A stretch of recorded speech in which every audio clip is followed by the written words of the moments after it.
All right, let's call the meeting to order. Everybody a chance to read the minutes from the last month? I move to accept. Motion from Mutchler. I'll second. Second from Bolenberg. Any further discussion? Any further discussion? All in favor? Aye. Aye.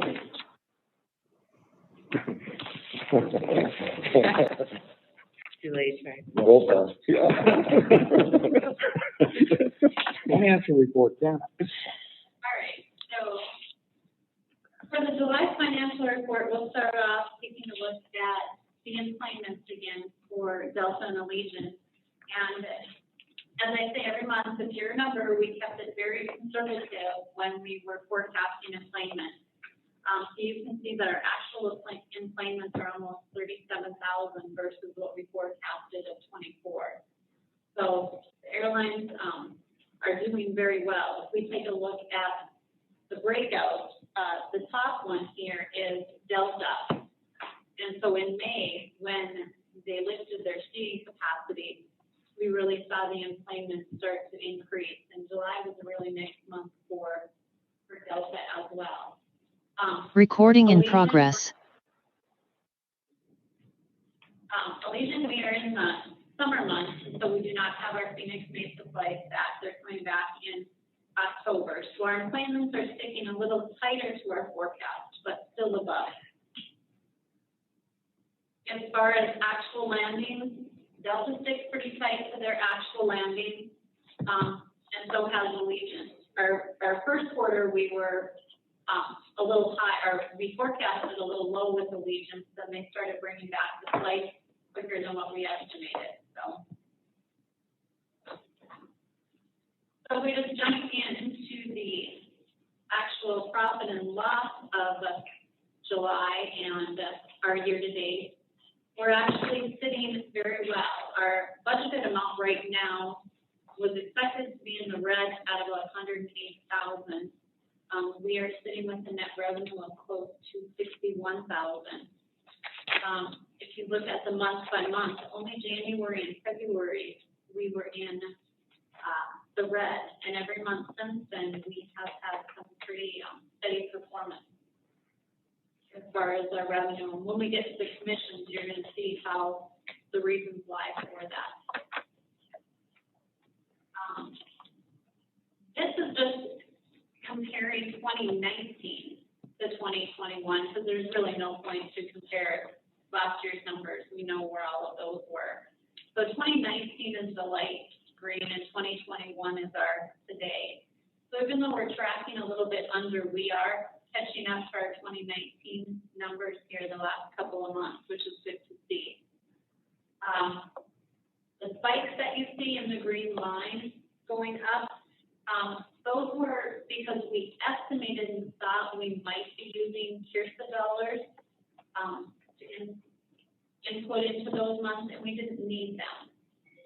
And so we are keeping those in reserve still.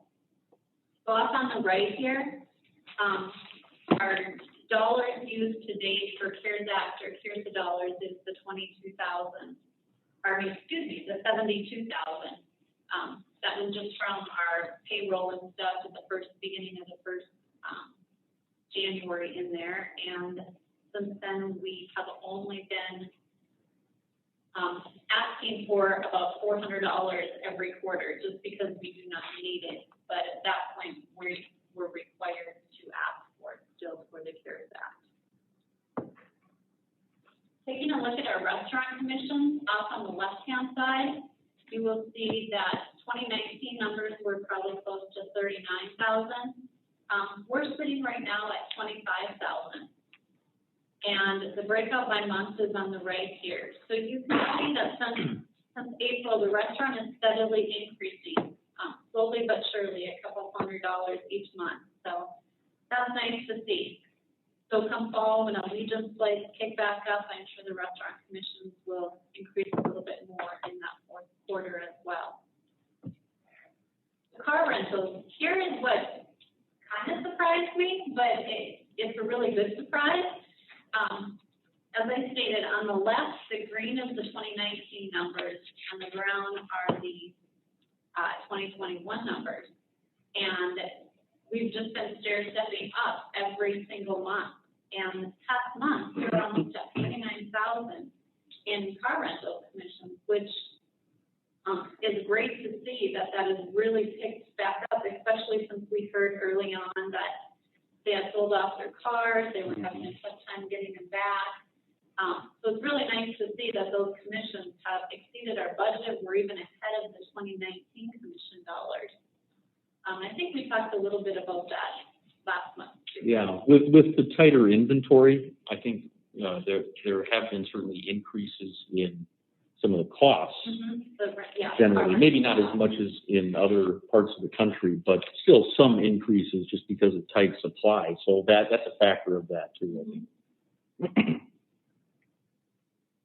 To take a look at the parking lot revenue, we forecasted extremely conservative for our parking lot revenue. So again, we're not quite up to the 2019 numbers, but we are exceeding our budget for 2021. And we have consistently done that since February.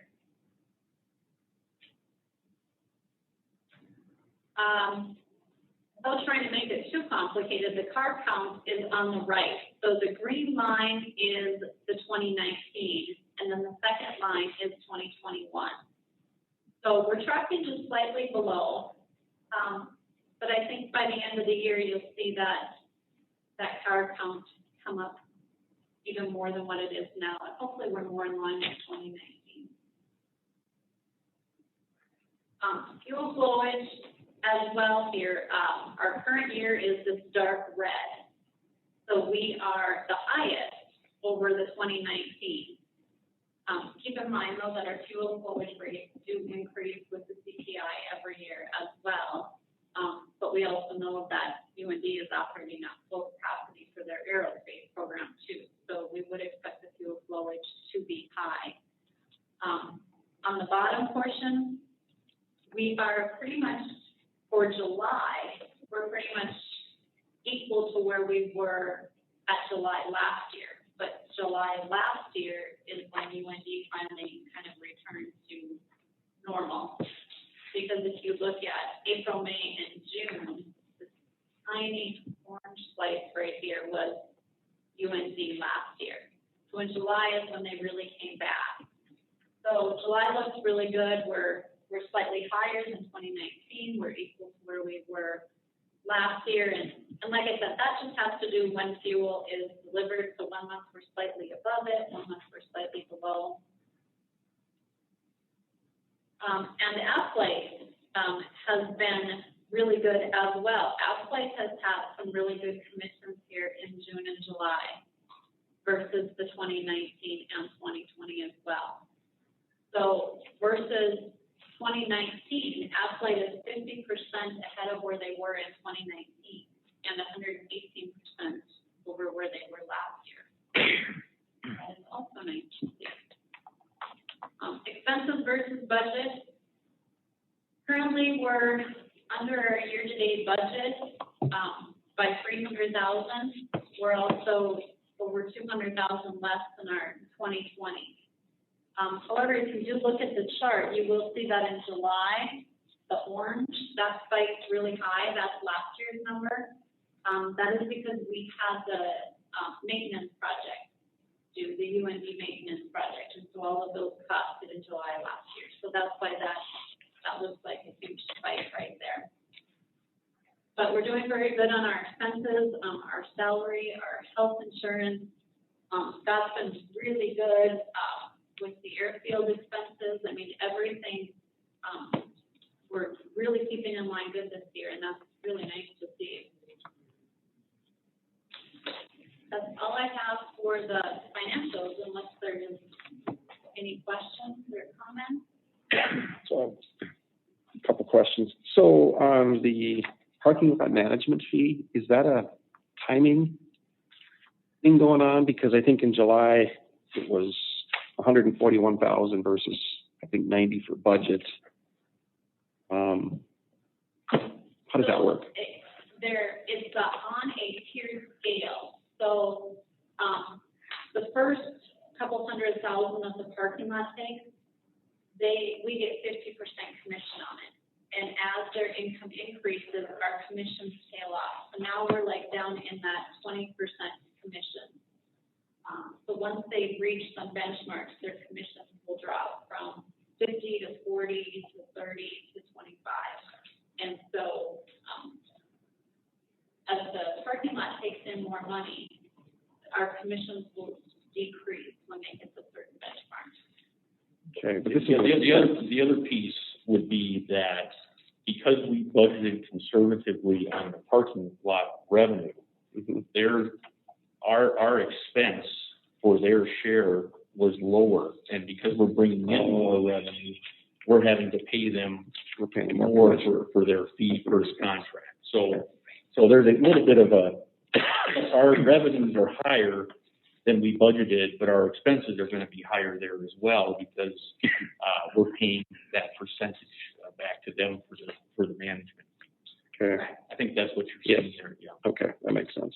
And then we've talked about this before, but from an advertising or marketing perspective, what's kind of the plan between now and the end of the year? Yeah, typically in the summer months, we tail back a fair amount. Yeah. We are going to be rolling out a request for proposal, qualification for firms, and get them on board. We've been monitoring the Canadian border situation. We've got an update on that if you haven't seen that. But also September tends to be one of our lighter months. But coming into this fall season now is when we will want to have the campaign out. That's typically when we start to ramp up. We really haven't done comparable amounts of marketing for a variety of reasons.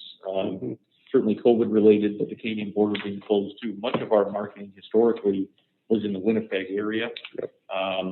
And so those have been a lot of monitoring aspects. However, the other side to that is as we pulled together our plans for the Nashville weekend, that will be a big splash. We have some additional expenses there that fit, we believe, in that category as well. So we may not use up that full amount in 2021, but you're going to start seeing some more expenses come into that here pretty soon. And actually, if we can back up one slide, please, Tim.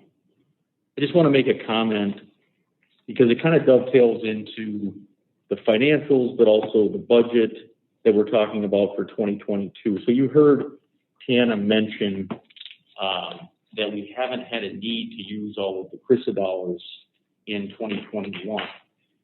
We budgeted, technically we budgeted to use CARES. We changed that earlier this year to CRRSA because of some of the technicalities between those programs. As historically, we've tried to be, frugal and be within our means and so on. This dynamic with the CARES Act funding and CRRSA funding is unique. I think everything is unique about it. So my only point is, yes, we have not needed to use them in 2021 because we budgeted conservatively and we've been meeting those benchmarks. However, we still have the funds available to us that we want to be able to utilize for the best interest of the airport. And so just keep that in mind as we walk through the 2022 budget. You're going to see some line items that are higher than we've had historically for some time because we're trying to best utilize some of those funds. And Tana will walk through that in the PowerPoint and highlight a couple of those. But it's just a good point when we're looking at the financials for 2021. We're not needing to use the CRRSA, but we want to utilize them. And we've also been trying to see how the recovery was going to be with coronavirus.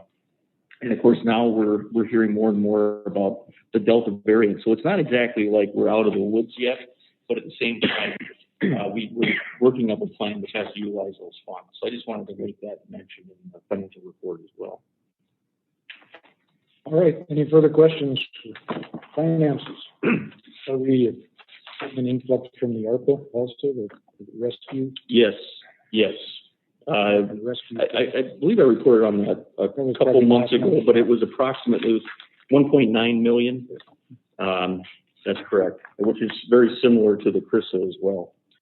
All right, let's move on to the director's report. All right, I have numerous items here, and I will go through them fairly quickly. If there's any questions, please stop me. First up, a land acquisition update. We did have 2 closings earlier this month on parcels 2 and 3. They closed on August 12th. Parcel number 1, which is the northernmost parcel, we're still working through some legal paperwork on that particular property with some mineral right transfers and also right-of-way items. There are numerous technical owners, I guess you'd say, of that property, and so there's a few more signatures that need to be worked through. We did do a slight amendment to that purchase agreement to extend it out, because the original closing date was to be on or before August 15th. And in working with Mr. Dittis and the landowner's attorney, we extended that to on or before August 31st. We're hopeful to be able to still meet that. I don't know if you have a late breaking update. Nothing new. Okay, so I know that the landowner's attorney has been working with them to try to get those signatures done, but nothing that's of concern at this point. But just want to make you aware that we did have 2 of the closings, and we weren't quite able yet to have the third on parcel number 1. But that has moved forward well.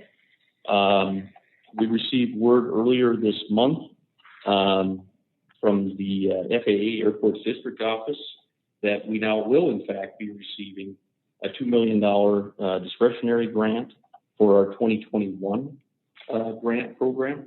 You may recall it was reported earlier that discretionary funds were not looking good for 2021 because airports really across the country were able to utilize 100% federal participation, and so that has some impacts to the discretionary program and the funds that are available. I don't know exactly where the $2 million came from, but they were able to find it, and they prioritized it to come to us. So that was welcome news. We'll talk about that a little bit more when we get into the CIP, but just wanted to report on that. We are also monitoring a couple of bills that are working their way through Congress. There's the infrastructure bill, and also the $3.5 trillion spending bill. So the infrastructure bill is a $1.2 trillion bill, and that includes $25 billion for airports over 5 years. As currently written, it would essentially, as we're looking at it, it would double our annual entitlements for a 5-year period of time. So that means we would go from roughly 1.4 million to 2.8 million in annual allotment or entitlements. It'll be, I don't think we want to get too excited yet because there's quite a lot of politics working through here on these, but it'll be interesting to follow them in the House over the next couple of months here. And without going into too much of the politics of it, there has been discussion about the House not approving or passing the infrastructure bill until the $3.5 trillion bill is passed, and that one, we'll see how that goes. So, and there could be some other changes to it as well. But the important point is that infrastructure bill for aviation and airports has been talked about for a long time. Just the fact that airports are being included in these bills are a good thing, and certainly the timing relative to all of our projects is good as well. So have been in contact with Senator Hogan's office, also Representative Armstrong's office, and while they work on the political side of it, they are certainly supportive and well aware of our projects and what this would do for us going forward. Any questions on that? It was a little bit of a mouthful there.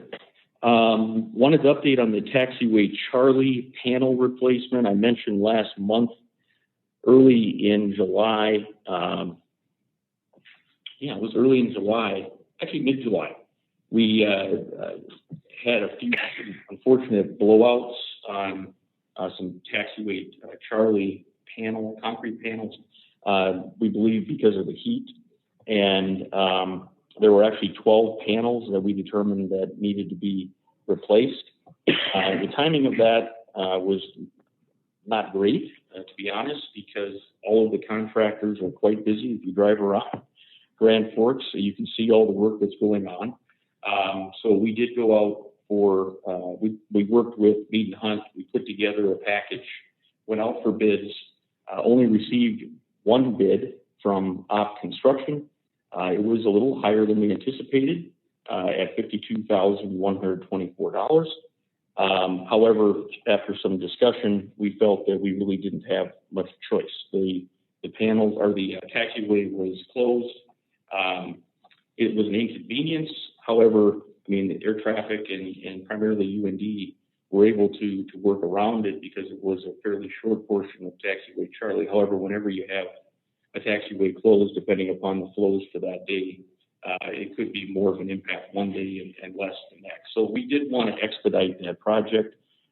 After discussion last month in the board meeting and just reviewing our options, which were limited, we proceeded with that project and the work was completed. The taxiway is now open as of last week. I believe it was reopened.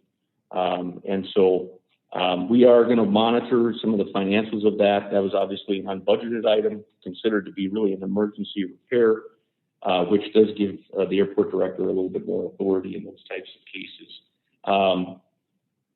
But certainly those funds or those expenses, would be eligible for CRRSA dollars if we felt like we wanted to use those funds. And we were authorized up to $1.15 million in our 2021 budget. So from a financial standpoint, it's really not much of a concern that way. Unfortunate situation, but nonetheless, we wanted to resolve it as timely as we could, and that has been done. Any questions on that? All right. Brief update on the customs project, which is a proposed CARES project. We are currently to the point of having 3 design options, and those have been forwarded to our representatives at Customs for their review. I'm sure they will probably mark them up and return them back. But nonetheless, we have been trying, if you recall from the work session that we had back in March, that was really a tough number to try to understand what the cost would be. And I believe it was a wide-ranging estimate. I think we were in from $4 million to $5.5 million is what was discussed at that time. We really needed to refine that so that we knew what all we could do with our CARES Act funds. I'm happy to report that working through with Customs and their requirements, it's about a 4,000 square foot building, not huge. The site that we've selected, we believe will work. And it's within our pre-planning budget range. So those are all good things. There are still some more details that need to be worked out. But at this stage, again, we're presenting them with the 3 design options for their review and comment back. And I just want to remind, too, that this is part of what's called a concept budget review, CBR. That was just this initial portion. This is what I would call pre-planning. It's not full-fledged design yet, which would be a subsequent task order with Mead and Hunt for that. But we're just trying to refine that scope and that budget number, and we'll certainly report back once we have that. But that's progressing well. The analysis on NPN, Northern Plains nitrogen, has been completed. That has been a long process that started about 2 years ago, at least the discussions of updating that study. As you may recall, pretty much was dormant from about 2015 until ultimately what sparked a lot of the additional conversation when we got the approvals from the FAA on our airfield development program. We wanted to make sure that those changes were considered in the analysis. The city did step up and fund the updated analysis. That was just run last month by, kind of a team now, I guess, of KLJ and Mead and Hunt personnel, primarily Tom Schauer being involved in that. In short, I would say the visual plume impacts were not significantly worse than previous studies.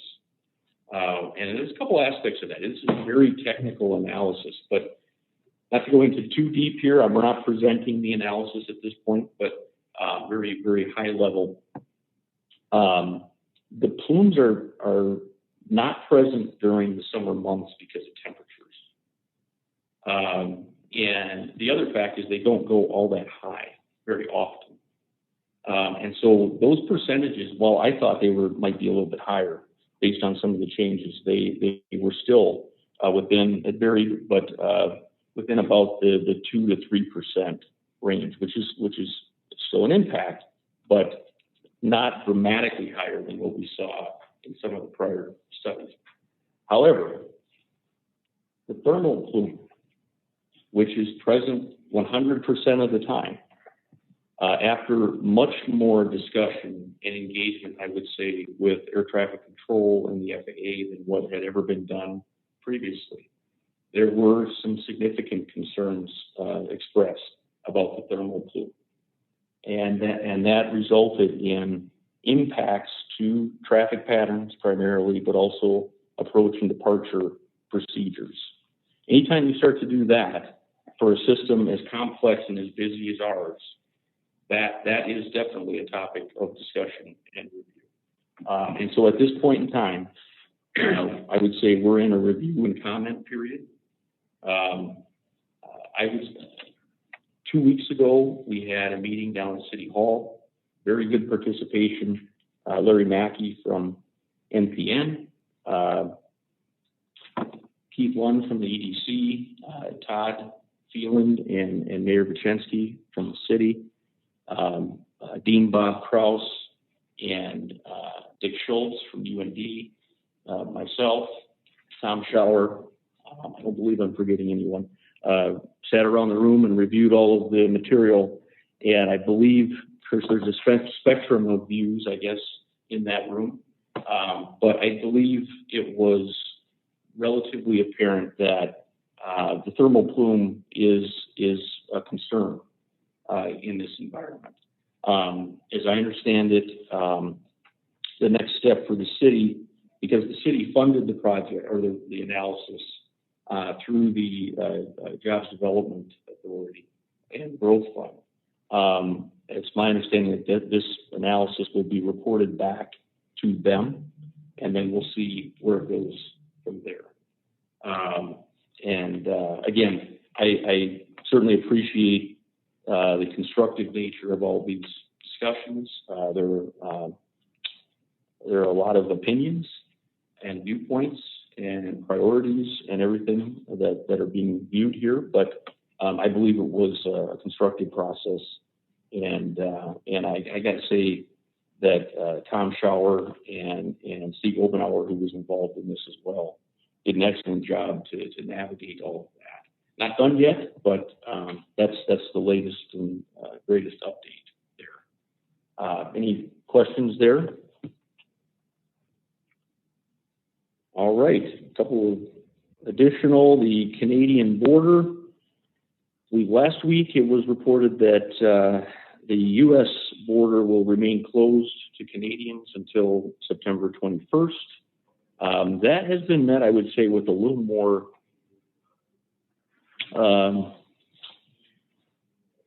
opposition.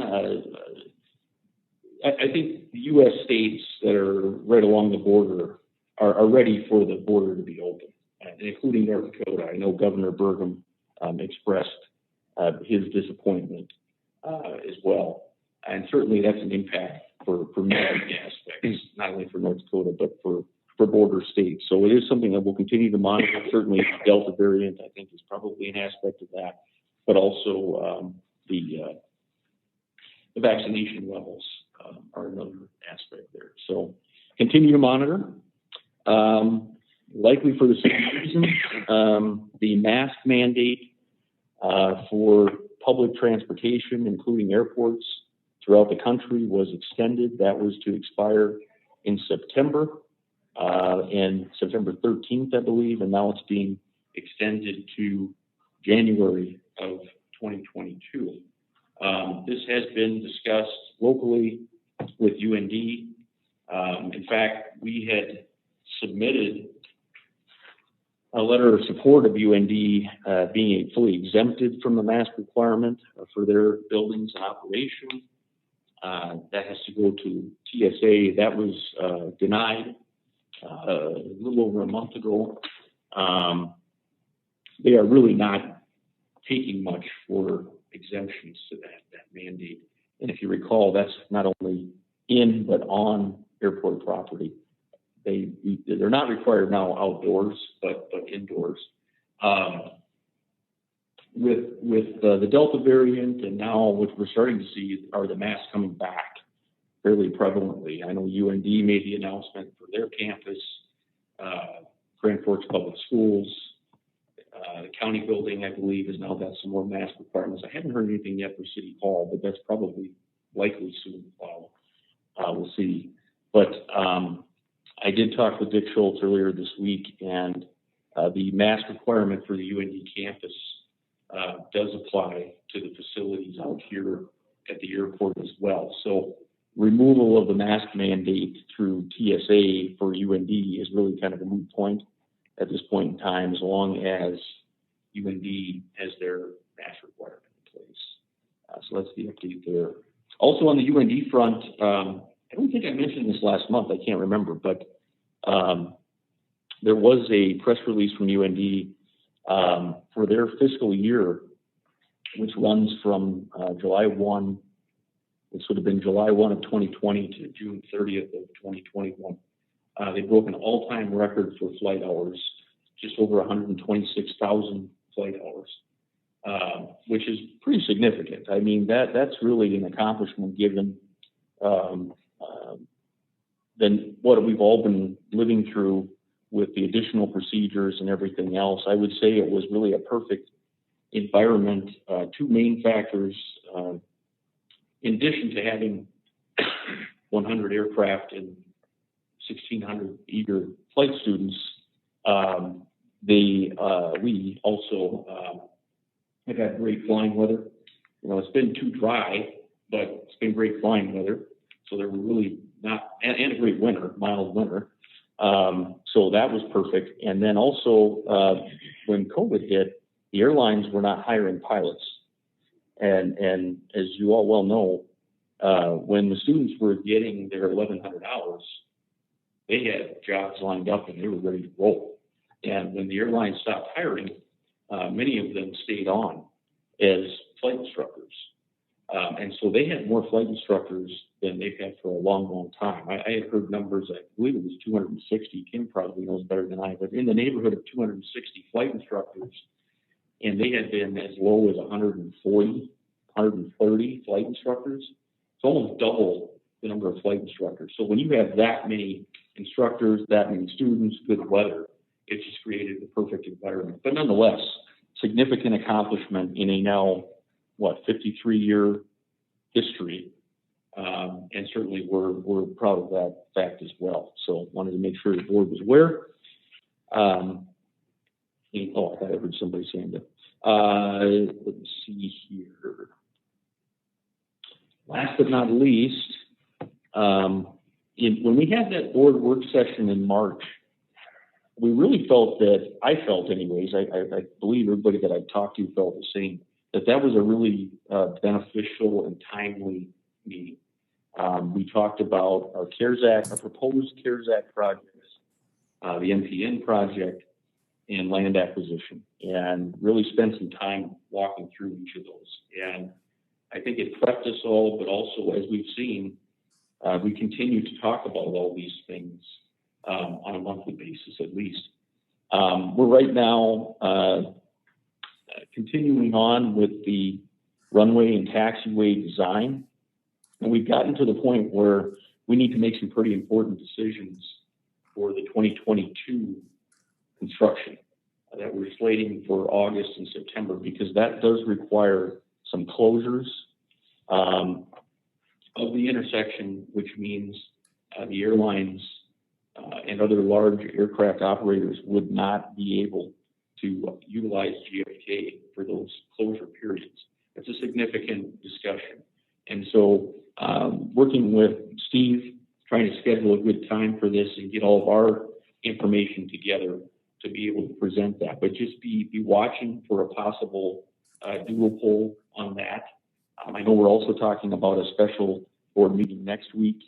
I don't believe the work session will be as soon as next week, but just be watching for that, and because it is another important discussion, and I think it helps us all be informed and work through questions, but also be prepared as we continue to talk about these going forward. So those were the items that I had for the director's report. All right, any questions for Brian? Any updates on some of the equipment acquisitions that we had approved? Yes, good question. I don't know, Rick, do you want to update on that, on the Buy American? So it's been a long drawn out process. There was a change made approximately 2 years ago to the whole Buy American process. Prior to that, it was fairly simple, very short. Not only were the airports caught off guard with the changes, not just us, but it affected system-wide. A lot of the manufacturers were not aware or not doing what they do. So we're finally getting to the point where we'll have the approvals for both of the equipment by this coming Monday. It's been roughly 90 days, so which is way out of the norm. So part of the process was they tightened up the process, or FAA has been required to tighten up the process on what is truly U.S.-made products and really scrutinize everything, and down to the cost of each component and really auditing that. So the manufacturers got to provide a lot more detail and really prove it. So that delayed, at the ADO level, then we had to go to the regional level. The final step was going to the headquarters level and then being posted on the FAA website for public comment for 10 days for each item. And that's where we're at right now. So comment period ends this Friday, and then the day after, which would be Monday, working day, will be a waiver. So basically every piece of equipment, and also yacht equipment, some of the building projects, things like that have to meet by American, have to go through all that process. So it delays everything. So basically everything ends up getting a waiver because of all the components, there's no way they can meet 100% by American. Tires are not U.S., so there's so many pieces that can't meet, so that has to go through the waiver process. So it's been a struggle for the ADO, and it's been frustrating for everybody involved. The ADO, on top of trying to do all that, with all these different grants and all the things that they've been bombarded with, and then no additional staff. So it's been a real struggle for them too. So we try to recognize that, but then in the meantime, the manufacturers are frustrated and airports are frustrated. The other part going forward, that we learned that typically when we do a bid, we say your bids are good for 30 days. Mm-hmm. Well, we're going to have that's no longer going to apply. Right now, all the bids we had was good for 30 days. We've been so far good to honor them, but their cost of components may have went up. Sure. So going forward, unlikely that they would probably absorb that. There could be some additional costs. So future bids might have to be 60 or 90 days, whether they're willing to do that. And the risk of the cost part of it to be determined. But that's the short version of that. Can you buy a piece of equipment that's already been waived by another airport that's been posted, so you can just look at their specs and just say, well, Minneapolis bought that, so let's buy that? No longer. Before, what the process was, a piece of equipment, let's say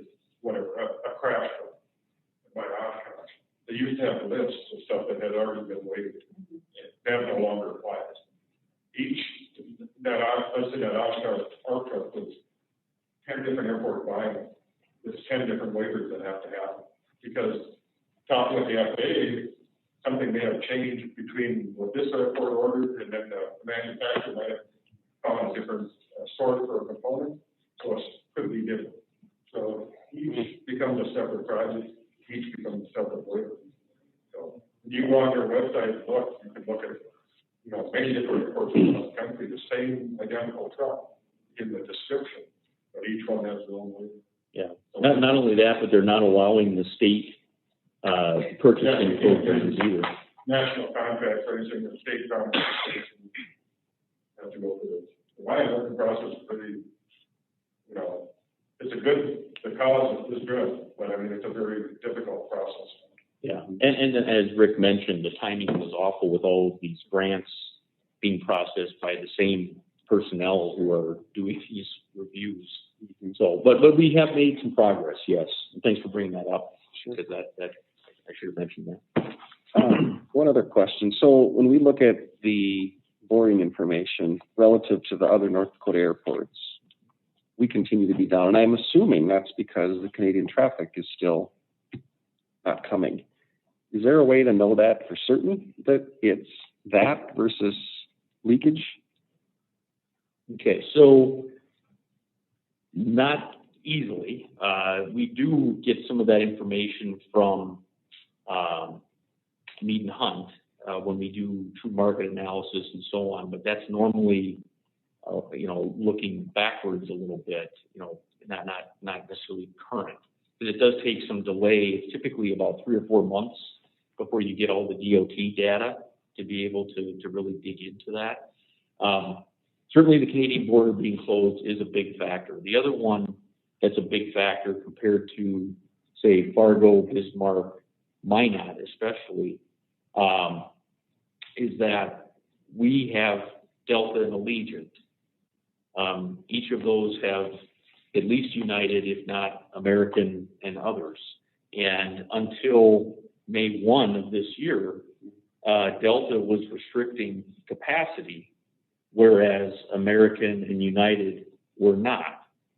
They were at 100% capacity. Now, that doesn't mean all those flights were 100%, but they weren't restricted. And so that was another factor. I would mention, actually, if you do dig into the stats, and I don't know, Katie, if you can pull up, I always mention to her that that's why we put everything in the packet, because you never know what might come up. So if you go to the stats, chorus, please, Katie. Let's see if I can try to, like on the July boardings comparison. Might have to rotate that if you can. Right there. Actually, you'll go up. It'll be state boardings comparisons. Yep. A little more. That one right there. Yep. So if you look at this, the far right column, and we get all this information from the state.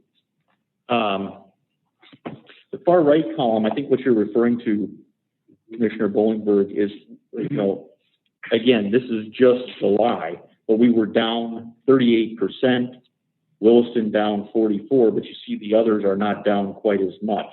But if you look at, for example, the 2020 to 2021, we're now, over the past few months, we tend to be one of the higher percentage increases versus last year. You can also see that if you look at then you would go to the year to date then, and if you kind of correlate, maybe the next sheet, Katie, please. There you go. We're at 27% increased year to date compared to last year. Others are certainly higher, but our percentages over the last 3 months, May, June, July, are higher than what they have been, compared to the other airports. So yes, it's a little bit more of a catch up, but I think those two factors, certainly the Canadian border, has a more direct impact on us, but also that seat capacity. So I think it's important to continue to watch as we go forward and really look at all of those numbers. But you're right. And I would say, too, Williston, not to pick on Williston, but Williston has been definitely an outlier because they didn't have Delta service for about a year. I think we were over a year, and that just returned here recently. So all of these things are aspects, but certainly, good information and good benchmarks to compare to other airports in the state. I will add, though, too, we talk about essential air service from time to time. Devil's Lake, Jamestown, and Dickinson, but mainly we watch Devil's Lake. They did not lose service. The essential air service airports continued to operate with the same number of flights throughout. That was just the decision that they made as part of COVID. So when you don't have any restrictions, they actually, in some cases for commercial flights on a daily basis, had as many commercial flights as we did in the peak period of COVID because of the way that program works.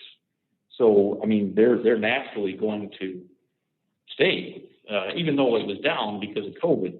From a seat standpoint, they were not as directly impacted.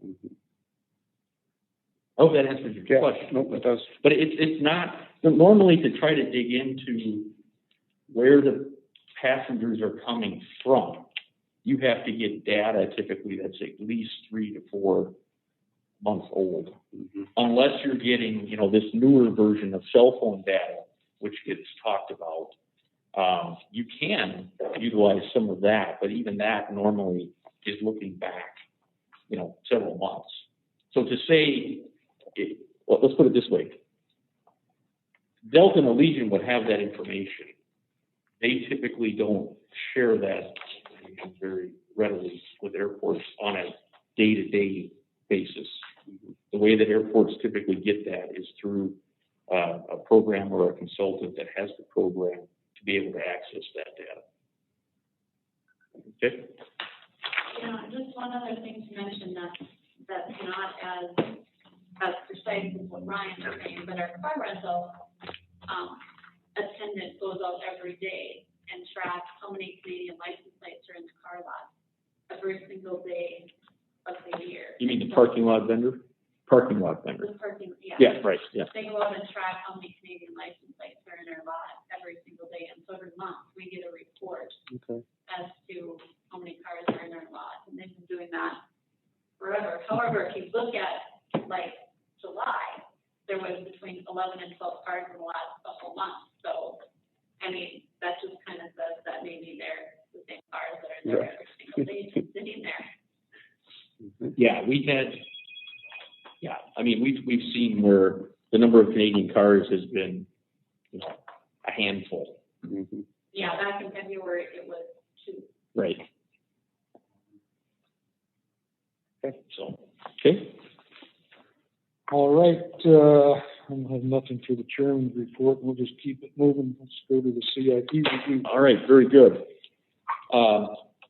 I realized, that's why I ran out, that it probably wouldn't be the easiest thing for those in attendance to be looking at the little sheet. So I printed out some larger copies. You also get the benefit of maybe the detriment of my handwritten notes on the side there.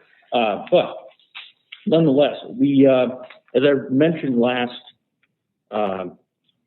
month, of course, we did the first reading of the budget, including the capital side of the budget. But we then the next week had our annual CIP meeting with the FAA and the North Dakota Aeronautics Commission staff as well. So normally through that process, CIPs get refreshed, they get revised, there's comments and so on. So we've been working closely with Mr. Steinhorst and others to work that up. We want to spend a little bit of time before going through the budget, and the budget presentation today will be a little more brief than last month, I believe, unless there's questions, of course. We want to spend a little bit of time on the CIP, because certainly all of these numbers go into our capital budget as well. And the best way to start with this, we thought, was actually looking at 2021. Okay, so 2020, the CIP, which is the next sheet, is actually for 2022. But we really have to see where we're at currently, because that certainly flows into next year's work. So when you look at this sheet here, which is this one actually, Katie, the expenses for 2021, right there, yep. Okay. You can see we've been busy. These are projects, task orders for 2021 that the board has either already approved, the work is in progress, or completed. All of these will be going into our 2021 grant. Now, that may sound funny because the grants are coming out a little later this year than normal. We're expecting that actually sometime next week, where the paperwork will be pushed on all of these grants. However, the couple of things to note, we came into 2021 with a little over $3 million in carryover, and we had our entitlements for 2021. So if you look at the federal fund balance, right top middle there, of $4,481,638. That's the one that we're working off of for our 2021 grants.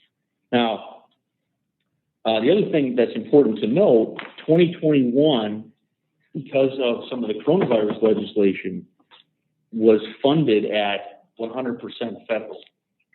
So we wanted to make sure that we maximized every penny of 2021 for that 100% federal participation.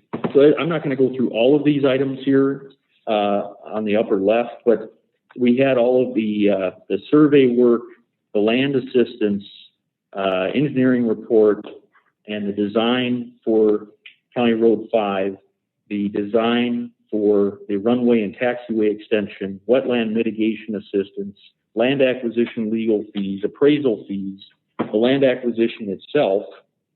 Plus, there are a few independent fee reviews. Whenever we have a consultant contract that's over $100,000, we're required to complete those as well.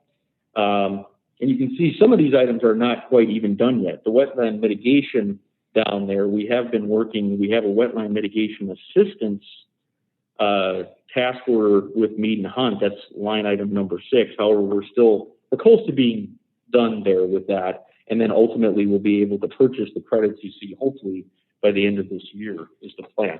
All of that boils down to seeing a total there in the federal fund balance remaining of $1,277,773. Everybody see that? Mm-hmm. Okay. Then we go to the other items that we're looking at for our 2021 grant, which includes the construction of County Road 5. Now,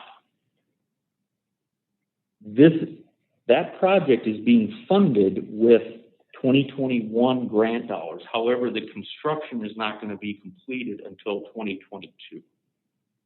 And that's why we just wanted to show you that the project itself is in the 2021 grant, but you'll actually see on our budget the project being funded in our 2022 budget, because that's when the construction is actually physically going to take place, and that's when we're going to see the expenses coming through on that project.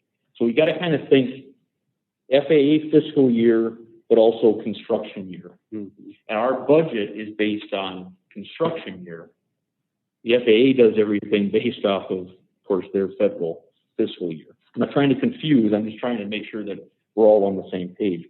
So the next item then, you can see where we've got an estimated amount for the County Road 5 relocation, a little over $3.8 million. We're actually going through the bidding right now. We're opening bids on that project next week, which is another board item here coming up soon. You can see the construction administration and observation there, which is task order number 8. All of those things we're working into not only the 2021 grant, but our 2022 budget. Okay? And ultimately, what happens, if you go just below the spreadsheet there, kind of the middle where it says FFY 2021, you can see we add in the construction costs, all associated with County Road 5, the remaining funds, at $1,277,000 that I referenced earlier, plus this discretionary grant, and we are at a funding shortfall of $1,235,000 approximately. What do we do with that? Well, the discussion at the CIP meeting was that we will multi-year our entitlements, which means we basically utilize federal fiscal year 2022 entitlements as part of this project to make it swing. And ultimately, then the state and local share of the remainder is 5%, and all of this work is done and paid for. And I might add, about, where's the total here, Mr. Sinehurst? 7.71. I missed. Oh, there we go.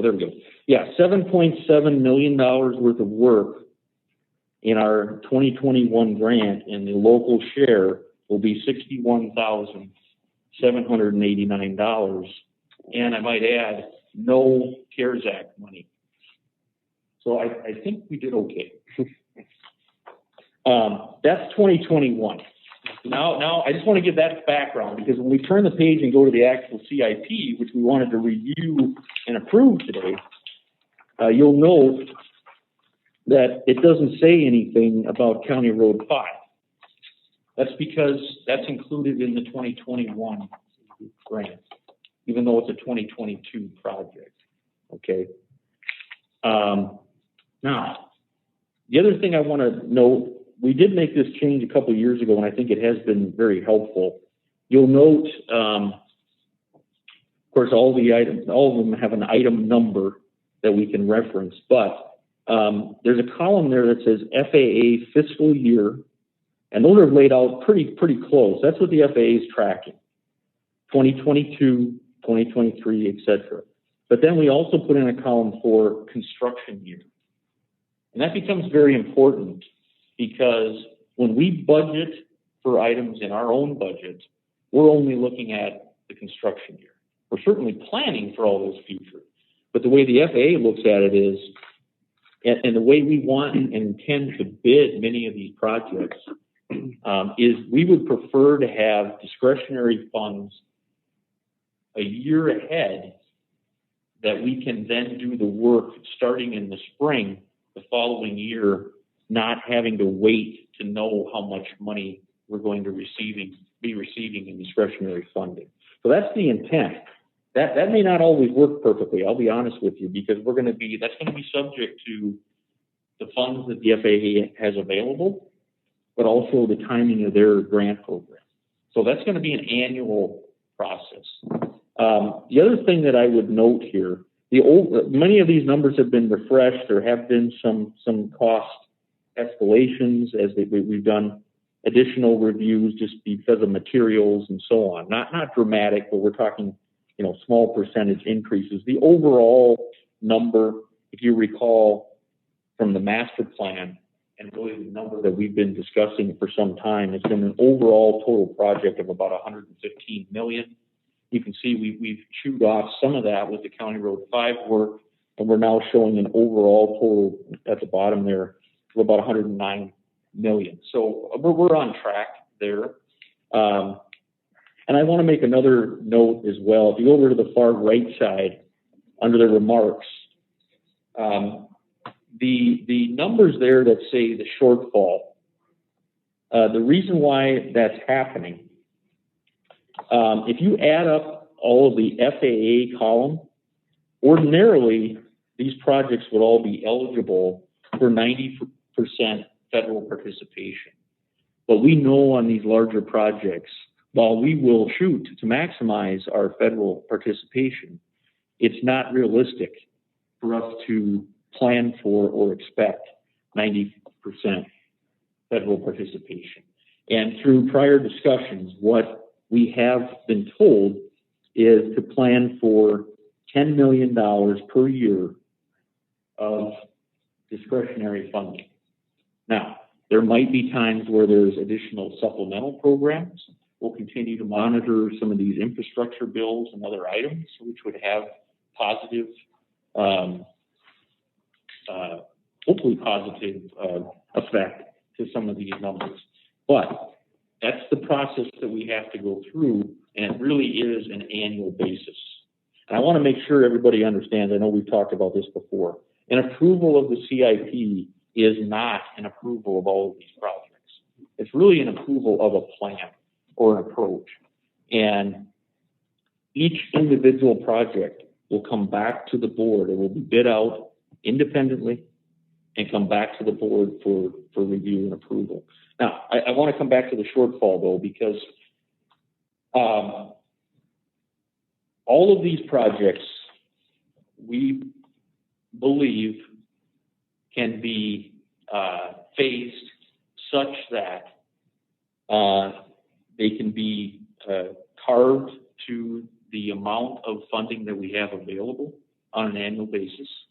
We have to make decisions every step of the way when we're told how much funding we're able to receive. It's a lot of ways, it's like when this terminal building was built. There's an overall budget, there's a plan, but how much funding are you actually going to get this year, next year? Does something else become available, etc.? You have to have the overall concept, and then when the funds become available, you say, thank you very much, and we'll use that for this. That's the process that we have to go through. So, a little bit of a leap of faith when you look at a plan like this, but nonetheless, the goal is to complete all of these projects, maximize federal participation. The state, North Dakota Aeronautics Commission, and the state legislators going forward will be well aware of our project. I know we have great support from the North Dakota Aeronautics Commission, but certainly it's an annual process for them as well as to how much funds they have available also. I don't want to go into the whole Operation Prairie Dog, but that's another whole aspect of this. Unfortunately, that hasn't worked as well for airports as we might have hoped, just because of the way the oil has worked. However, there are more funds available conceptually going forward for the state and or special allocations from the state legislature. When you look at the total shortfall of all of these projects of $36 million, obviously nothing to take lightly. However, with the funds that we have in reserves right now and the additional tax revenues that are projected from the city and the county during this period of time, we would be able to fund these projects if we had some form of agreement or ultimate goal of funding that shortfall 50% local and 50% state. That plan works. But it's going to be an annual process, all subject to bids, all subject to the amount of funding that's available on an annual basis, et cetera, et cetera. So we want to present this. We want to have the discussion, make sure everybody is aware, because it's in the 2022 budget. Those construction items for 2022 are in our 2022 budget. Okay?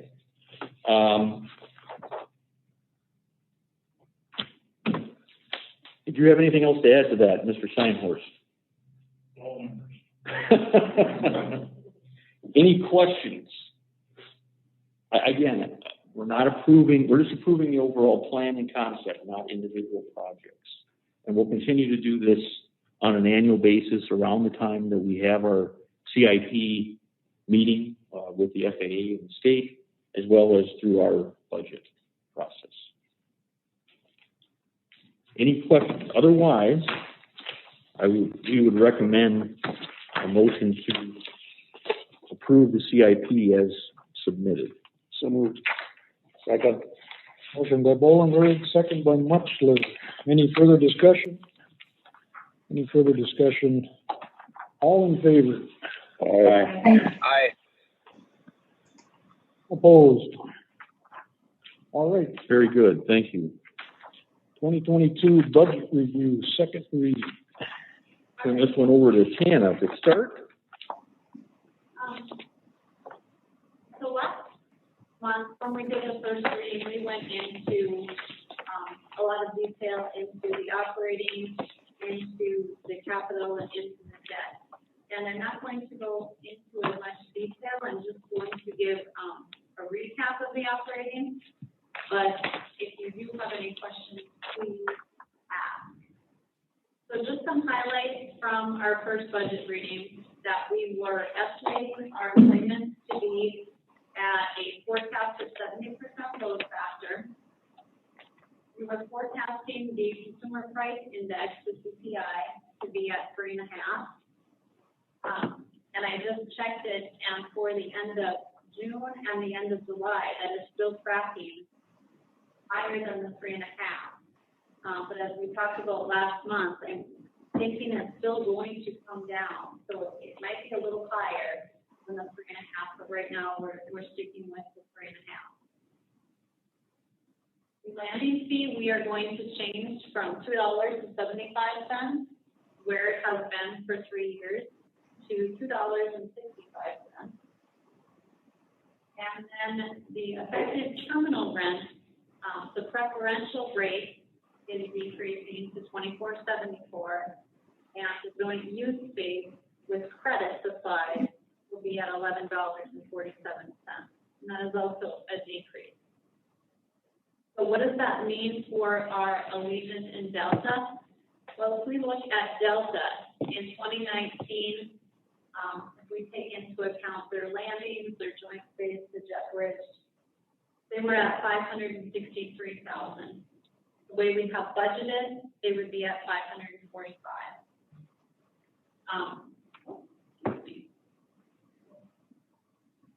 And for Delta, we don't. No, we're not seeing the totals on the bottom there for Allegiant. Must got cut off. No, it's on there. On there. Technical. I think it's a matter of, I had my screen enlarged. Hold on, let me try there.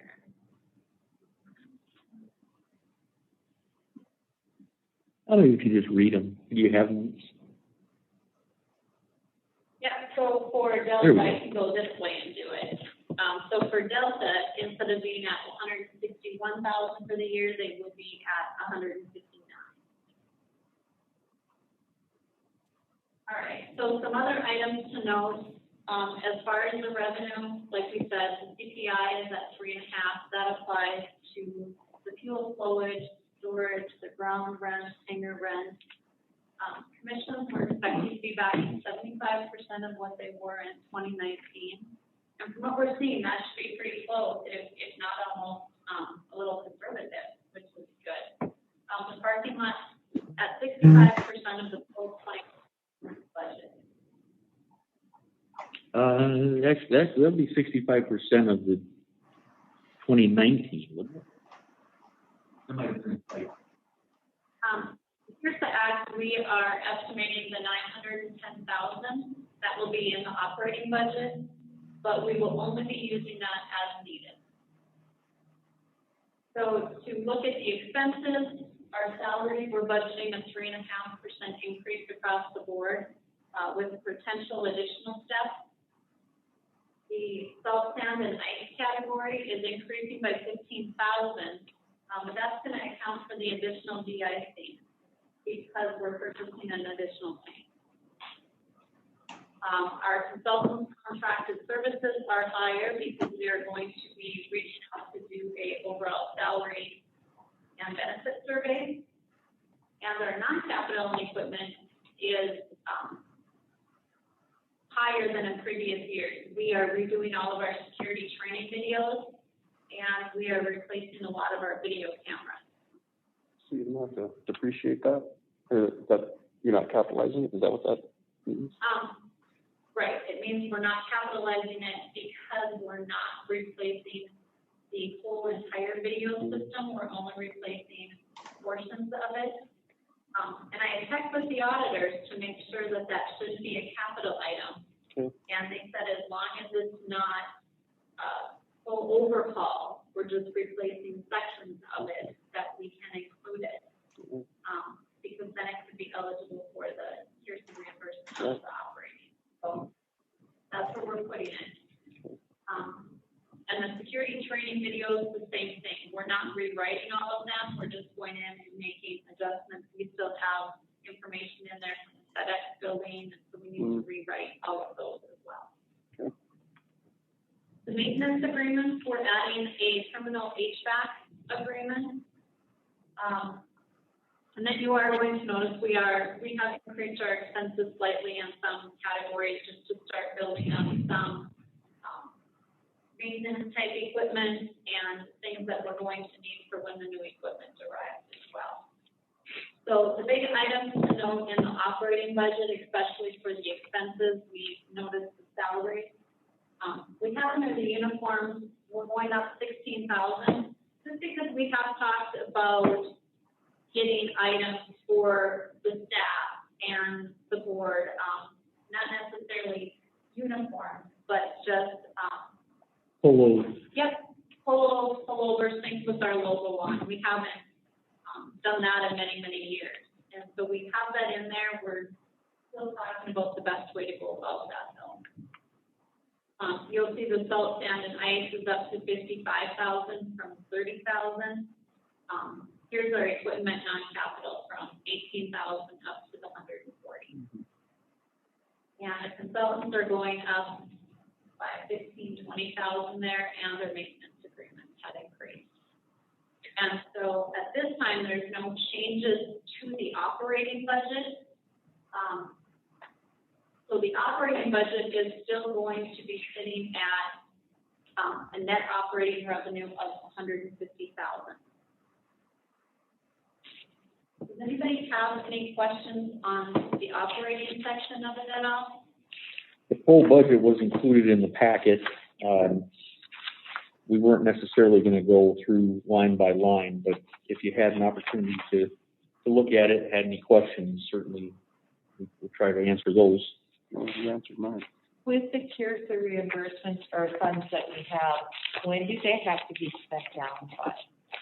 We have 4 years to spend them, and unlike the CARES Act, the CARES Act requires us to file a reimbursement every quarter. The CRRSA does not have that. And so that's why we thought it was good to associate that with the operating budget, because then it truly becomes an as-needed only. And knowing we have the 4 years, if we start getting to the deadline and we're not maximizing those dollars in our operating account, as we get the everything else, we got other options to maximize it. CRRSA needs to be spent down by 2023. I'd have to look at the date that actual application was signed. I believe that one wasn't signed until April, I believe, of 2021. So that would actually take us out to April of 2025. Oh. Just checking. Yep. And that number amount though was a little over 1.4 million. You know, we were authorized $1 million this year, likely not using all of that. Now we're talking 910,000.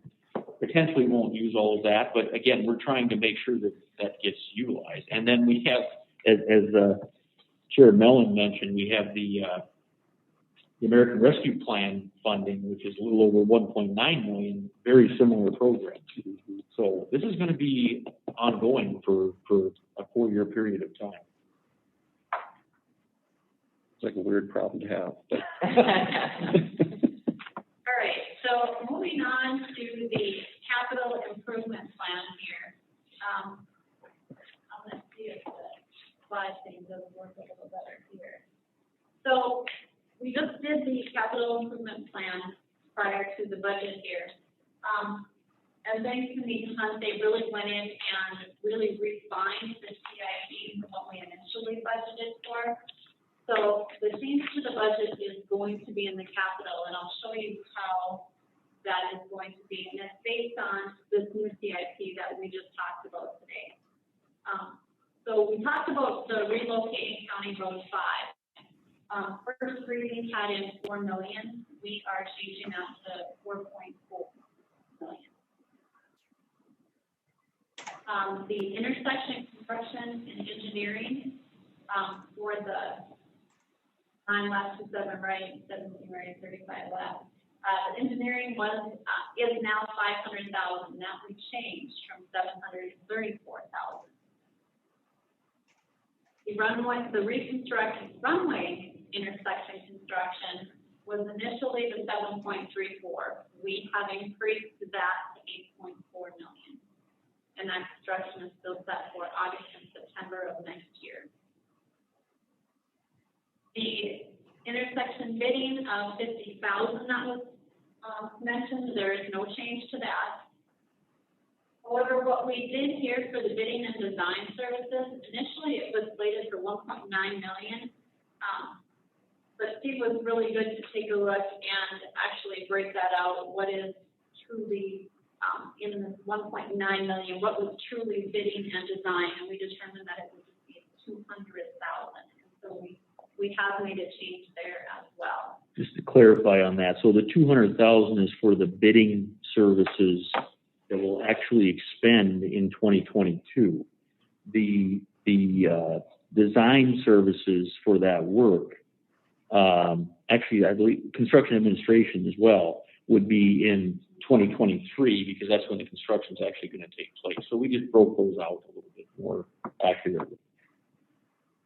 And then the other that we have, there was actually no change to that. We have the equipment with the CRRSA dollars of the 3.1, and we have our 163,000 that we set aside for building improvement and emergency funds. So how that looks is, in our first reading, our expenses were 14.024. They are now 13.6.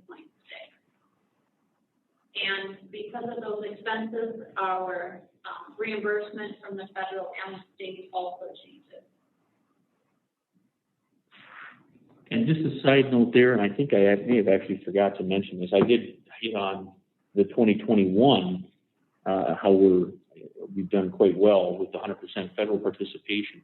For 2022, with the planned supplemental that we're receiving, plus planned discretionary, we're anticipating that we'll be at 90% federal, 5% state, and 5% local, which is a good way to get out of the chute for our 2022 construction expenses. The other aspects to that will be future years, of course, how much federal participation that we have. But the 90% is, we believe, a good target for 2022. And so with those changes to the capital budget, that leaves us with an overage, technically, that we would transfer out and put into our savings of $792,000.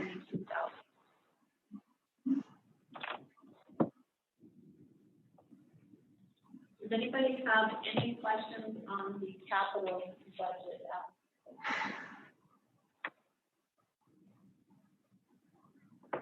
And just a quick peek at the debt fund, there is no changes to there. We have a fuel storage income coming in along with the interest from the money that we have in our savings account.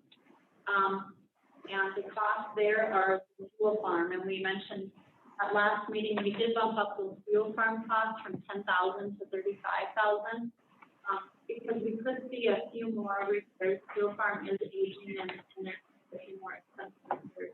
So we did increase that as well.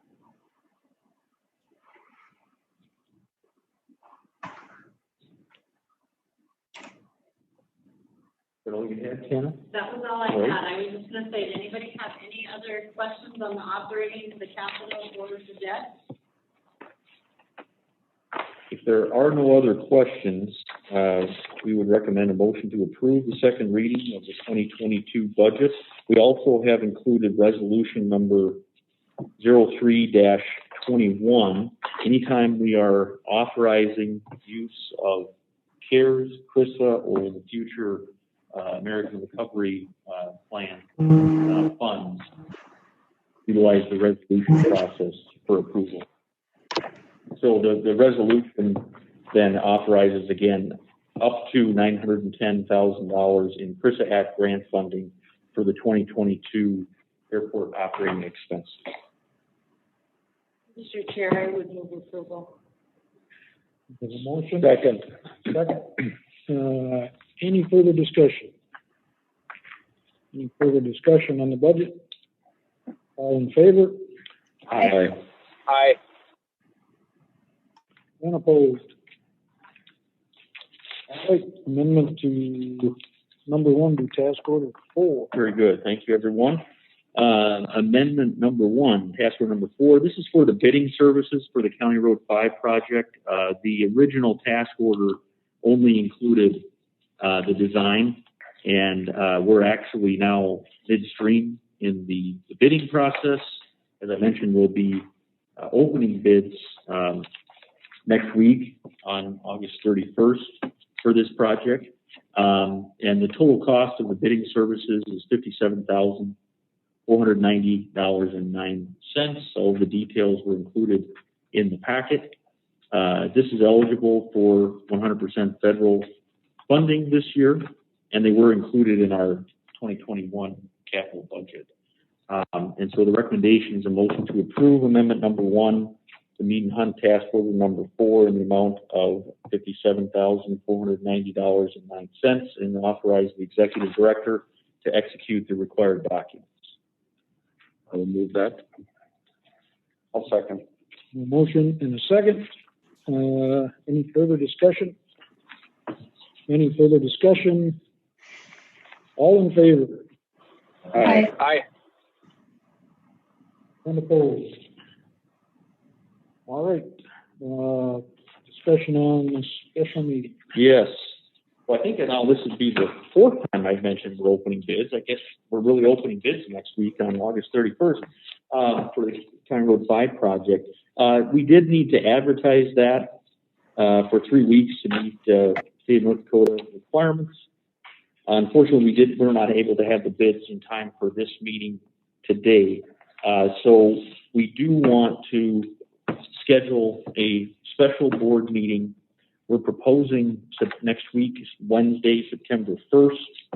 And the priority on this is because with that approval, timely approval, we would be able to start work on some of the dirt work yet this fall. We don't necessarily want to wait until the end of September at our next board meeting to be able to do that.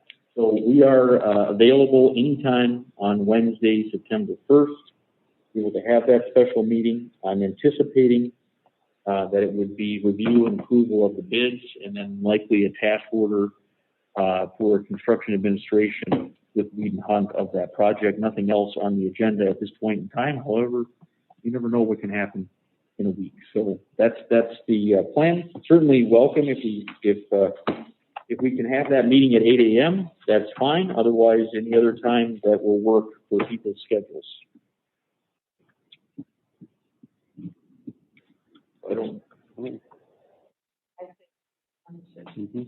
I agree. 8 a.m.? 8 a.m.? Okay with everybody?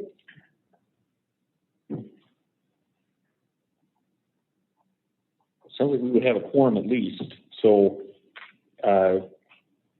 Commissioner Simonson and Commissioner Mock, would 8 a.m. next week, Wednesday, September 1st, work for you? Yeah, that works. Yep. All right, very good. So a motion to set a special airport authority meeting for Wednesday, September 1st here in the terminal boardroom at 8 a.m. So moved. Second. Any further discussion? Any further discussion? All in favor? Aye. Aye. Aye. Sure. Because UFA wants to get this grant turned out quickly, why don't we ask them for us to be able to sign the grant along with the attorney? Yeah, all of those items that were included in our 2021 grant, every single time when we approve and authorize that task order, we also receive the authority to execute the required documents, and that I've been told works in that case. So we would not need anything further that way. Yep. So Ryan, I'm assuming that meeting will be very short. Well, we'll have to see how the bids come in, I suppose, would be the honest answer to that question. But the construction administration, I don't anticipate any other additional director's report, but again, I would anticipate it would be shorter than normal. Yes, how about that?